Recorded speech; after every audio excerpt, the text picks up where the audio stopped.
Welcome to எம்லக்ஷ்மி maths. இன்றைக்கி நம்ம பார்க்க போகிறது இன்ஜினியரிங் மேத்தமெட்டிக்ஸில் இன்டெகிரேஷன்ற சாப்டர். கொஸ்டின் பாருங்கள். Integrate the following with respect to x. X square plus 2x minus 1 by root x. Second subdivision sin x by 2 plus cos x by 2 the whole square. Third subdivision 1 by sin squared x into cos squared x. Fourth 1 by root of x plus a plus root of x minus a. Fifth one sin 3x cos 2x. இதெல்லாம் எந்த formula இல்லை, direct integration தான். ஒன்று ஒன்றா நான் சொல்லித்தரேன். இப்போ first subdivision x square plus 2x minus 1 by root x into dx. இதை எப்படி பண்ணலான்னு கேட்டால் தனித்தனியாக நம்ம இதை பிரித்து எழுத முடியும். X square by root x. X square by root எக்ஸ்னானது ரூட் எக்ஸ்னால் power of.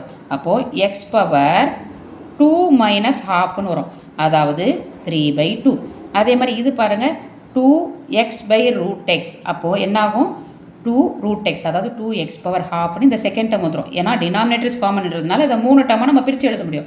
Minus 1 by root X, அதாவது ரூட் எக்ஸ் மேலே போச்சுன்னா X power minus half into dx. இப்போ தனித்தனியாக நம்ம பிரிச்சிட்டோம், இன்டெக்ரல் பண்ணிடலாம். ஸோ இப்போ தனித்தனியாக இதை இன்டெக்ரல் பண்ணலாம். X power 3/2 into dx it is x power 5/2 by 5/2. அதே மாதிரி 2x power half into dx இன்டெக்ரலில் 2x பவர் 3/2 பை 3/2. அதே மாதிரி இந்த term minus x power half, அதாவது மைனஸ் ஆஃப் ப்ளஸ் 1 வந்து ப்ளஸ் ஹாஃப்னு வரும். X power half by half integration பண்ணால் ஒரு கான்ஸ்டன்ட் போடணும். ஸோ ப்ளஸ் சி போட்டுடுறேன். இந்த 5/2 ரிவர்ஸ் பண்ணி எழுதணும்னா 2/5 வரும். டினாமினேட்டரில் இருக்க 5/2 நியூமரேட்டர் போகும்போது 2/5. இது 2/3 வரும்போது ஆல்ரெடி இங்கே ஒரு 2 இருக்குது. ஸோ 4/3 வந்துடும். 4/3 எக்ஸ் பவர் 3/2 மைனஸ் இந்த ஹாஃப் வந்து மேலே போகும்போது மைனஸ் 2 வரும். X power half is nothing but root x plus c. So இதுதான் ஃபஸ்ட்டு சப்டிவிஷனோட ஆன்சர். செகண்ட் பாருங்கள். sin x integration of sin x by 2 plus cos x by 2 whole squared dx. whole squared a plus b the whole squared formula தான். a squared sin squared x by 2 b squared cos squared x by 2 2ab 2 sin x by 2 into cos x by 2 whole into dx. இப்போது இந்த ரெண்டு டேர்மோடைய answer நமக்கு தெரியும். ஏன்னா sin squared theta plus cos square தீட்டான்றது இந்த angle இல்லையா, ஒரே ஆங்கிள் இருக்குது, ஈக்குவல் டு 1. இது என்ன ஃபார்முலான்னு கேட்டிங்கன்னா sin 2x ஃபார்முலா வந்து 2 sin x cos x. ஆனால் இங்கே x/2ன்னு இருக்கிறதுனால அது sin x உடைய ஃபார்முலா. ஸோ இங்கே பாருங்கள் sin x is equal to 2 sin x/2 cos x/2. So அதை நான் வந்து sin xன்னு எழுதிடுறேன். ஓகேவா? இப்போ இதை இன்டகிரேட் பண்ணும்போது தனித்தனியாக 1 into dx plus sin x dxன்னு ரெண்டாக பிரிச்சிடலாம். அப்போ இதை இன்டகிரேட் பண்ணால் எக்ஸ் டிஎக்ஸை இன்டகிரேட் பண்ணால் சைனை டிஃப்ரென்ஷியேட் பண்ணால் மைனஸ் காசு. கன்ஃபியூஸ் பண்ணாதீங்க. சைனை டிஃப்ரென்ஷியேட் பண்ணால் ப்ளஸ் காசு, இன்டகிரல் பண்ணால் மைனஸ் காஸ் எக்ஸ் ப்ளஸ் இன்டகிரேஷனுக்கான constant plus C. Third subdivision 1 by sine squared x cos squared x dx.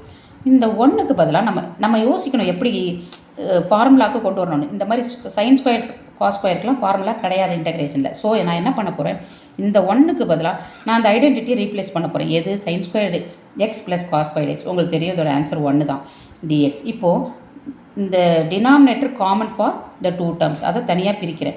Sign squared x by sine squared x cos squared x dx. அதே மாதிரி plus cos squared x by sine squared x cos squared x dx. அப்போ இதை பார்த்தீங்கன்னா இது cancel ஆச்சுன்னா 1 by cos square x டிஎக்ஸும் 1 by sine square x டிஎக்ஸும் வரும். 1 பை காஸ் ஸ்கொயர் எக்ஸ்ன்றது secant square x, 1 by sine ஸ்கொயர்ன்றது cosecant square x dx. Secant ஸ்கொயரோட இன்டகிரேஷன் tan x, கொசிக்கன் ஸ்கொயரோட இன்டகிரேஷன் வந்து மைனஸ் காட் எக்ஸ். இன்டகிரல் பண்ணுறதுனால ப்ளஸ் கான்ஸ்டன்ட். ஃபார்முலாஸ் எல்லாம் நான் ஆல்ரெடி உங்களுக்கு அப்லோட் பண்ணியிருக்கேன். அடுத்த சப்டிவிஷன் பாருங்கள். Integral 1 by root of X plus a plus root of X minus a. இந்த மாதிரி டினாமினேட்டரில் ப்ளஸ் போட்டு ரூட் எல்லாம் தான் தயவு செய்து காஞ்சிகேட் எடுத்துருங்க. காஞ்சிகேட்னால் உங்களுக்கு அர்த்தம் தெரியும். டினாமினேட்டரில் இருக்க அதே டேர்மை இந்த நடுவில் இருக்க சைனை மாற்றி மல்டிப்ளை டிவைட் பண்ணணும். இதே டேர்ம் தான் நடுவில் இருக்க சைனான ப்ளஸ்ஸை மாற்றி மைனஸ்ன்னு போட்டு மல்டிப்ளை டிவைட், ஒரு நம்பரை மல்டிப்ளை பண்ணிவிட்டு டிவைட் பண்ணால் ஆர் ஒரு டேர்மை மல்டிப்ளை டிவைட் பண்ணால் ஆன்சர் மாறாது. ஸோ அந்த மாதிரி பண்ணிக்கிறேன். கீழே என்ன ஃபார்முலா இருக்கு பாருங்கள், A plus B into A minus B. அப்போது a squared root of X plus A the whole ஸ்கொயர்னு X plus A minus B squared root of X minus A the whole square, அதாவது X minus A. மேலே இருக்கிறது 1 into this one the same thing இருக்கும். இப்போ மேலே அப்படி இருக்குது, கீழே பாருங்கள் X plus A minus X plus ஏ. அப்போ எக்ஸ் ப்ளஸ் எக்ஸும் மைனஸ் எக்ஸும் கேன்சல் ஆகிட்டு 2a இருக்கும். இப்போ இந்த 1/2a கான்ஸ்டன்ட் நான் வெளியில் வச்சுறேன்.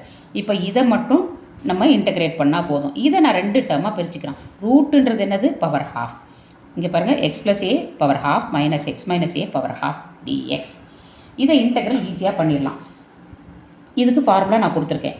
எக்ஸ் பவர் என் மாதிரி எக்ஸ் ப்ளஸ் ஏ பவர் என்னன்றது இந்த formula. X plus A whole power ஹாஃபை இன்டகிரேட் பண்ணால் X plus A whole power, இங்கே ஹோல் பவர் என்னன்னா என் ப்ளஸ் 1ன்னு வரும். So 3/2 by 3/2. அடுத்து X minus A the whole power ஹாஃபை இன்டகிரேட் பண்ணால் X minus A whole power இந்த n + 1 ஹாஃப் ப்ளஸ் 1 3/2 பை 3/2. இதை இந்த 3/2வை ரெண்டுமே காமனாக இருக்கிறதுனால வெளியில் எடுக்கும்போது எப்படி வரும்? இங்கே ஆல்ரெடி ஒரு 1/2a இருக்கு இல்லையா? இந்த 3/2 வெளியில் நியூமரேட்டர் மாறும்போது 2/3ன்னு மாறும். இது கேன்சல் ஆச்சுன்னா 1/3a வரும். ஓகேவா? 1/3a மீதி இந்த நியூமரேட்டர் டேர்ம் மட்டும் இருக்கும். X plus A whole power 3/2 minus X minus A whole power 3/2 plus a constant. அடுத்து 5th subdivision sin 3x cos 2x dx. நம்ம சைன் காஸ் மல்டிப்ளிகேஷனில் இருந்தாலும் நமக்கு இன்டகிரேஷனில் ஃபார்முலா கிடையாது. அப்போ என்ன பண்ணணும்? இந்த sin a cos b ஃபார்முலாவை ஞாபகம் வச்சுக்கோங்க. அதில் sin a plus b formula என்ன? sin a cos b plus cos a sin b. அதே மாதிரி இங்கே பார்த்தீங்கன்னா sin a மைனஸ் பிக்கு sin a cos b minus cos a sin b. நமக்கு வேண்டியது sin a cos b. அப்படின்னா என்ன பண்ணணும்? அது ரெண்டையும் ஆட் பண்ணால் செகண்ட் டேர்ம் டெலீட் ஆகிடும் தானா. ஸோ இதுதான் ஃபார்முலா. அந்த ஃபார்முலாவுக்கு வந்து இந்த இடத்துல என்ன வரும்? 2 sin a cos bயோட ஆன்சர் இந்த மாதிரி வரும். sin a plus b plus sin a minus b. அப்போ நமக்கு வெறும் sin a cos b term இருக்குது. ஸோ ஹாஃப்னு வந்துடும். இப்போ a and b என்னது?